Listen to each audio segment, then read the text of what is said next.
You mentioned 13 million jobs, or sort of 13 million youth entering the job market in Africa every year, 3 million finding jobs. That's 10 million who need work. At the same time, the African Development Bank has stated its goal of creating 25 million jobs over the next decade. So there's clearly a huge need. While that trend is happening, you're also seeing a global trend in terms of growth of renewable energy jobs. As of this year, there are now 10.3 million jobs in renewable energy globally. What's so striking, though, is that Africa has less than 1% of those jobs.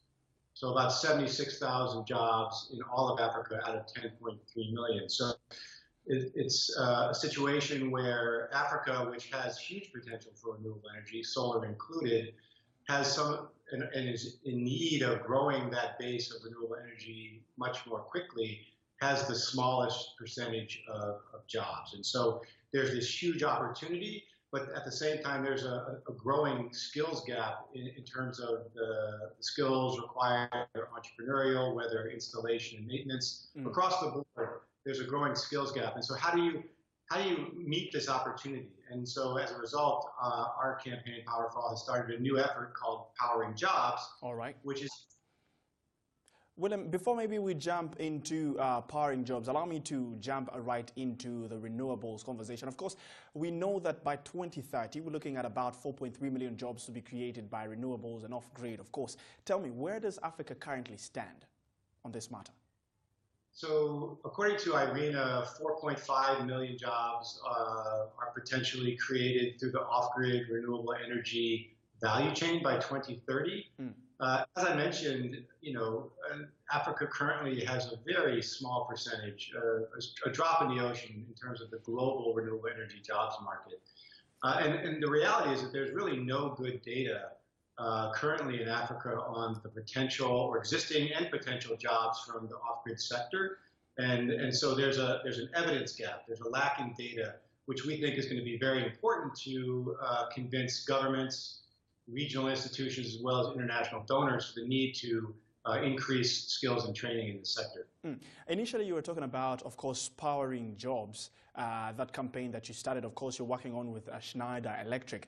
Tell me more, like you have a bid to train about 1 million solar electric technicians. How far have we gone? And on that same particular point, what is equality like? Are we looking at more women included in these particular conversations? Yeah, so the private sector, including Schneider Electric and other companies in the sector, and Copa, Movisol, are doing quite a bit on their own to try and skill and create the skilled workforce they need to scale their solutions and services. Schneider Electric, you mentioned, they have a goal of training 1 million people globally by 2025. They've achieved about 200,000 of that number, so about 20%. And so, the reality, though, is that for the off-grid renewable, distributed renewable energy sector to date, this has largely been a marginal issue. You have technical assistance grants that are being channeled to national governments to help build capacity. But what we're trying to do is essentially to move the discussion around the jobs potential for off-grid renewables from a marginal issue to one that's front and center of the policy discussion, and ensure that the resources needed are being devoted to meet this amazing opportunity. William, before I let you go, of course, we understand that Africa has about 57% of its population, sub-Saharan Africa, the people that are about 558 million, if I'm not mistaken, who still lack access to electricity. Now, of course, we know off-grid and mini-grids are going to step in to bridge the gap. But tell me, are we seeing private sector players piquing interest in this particular one? Well, absolutely.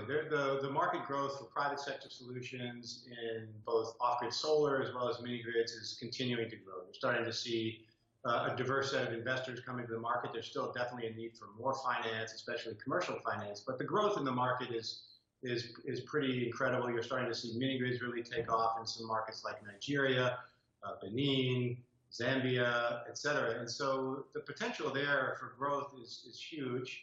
And this also touches upon the fact that the small and medium-sized enterprises, which these solutions can power, are such a jobs creator, as well as agriculture in the communities where the people mostly lack electricity. So it can power small and medium enterprise, it can power agriculture. There's going to continue to be growing investment. There needs to be continued growing investment in skills and training as well.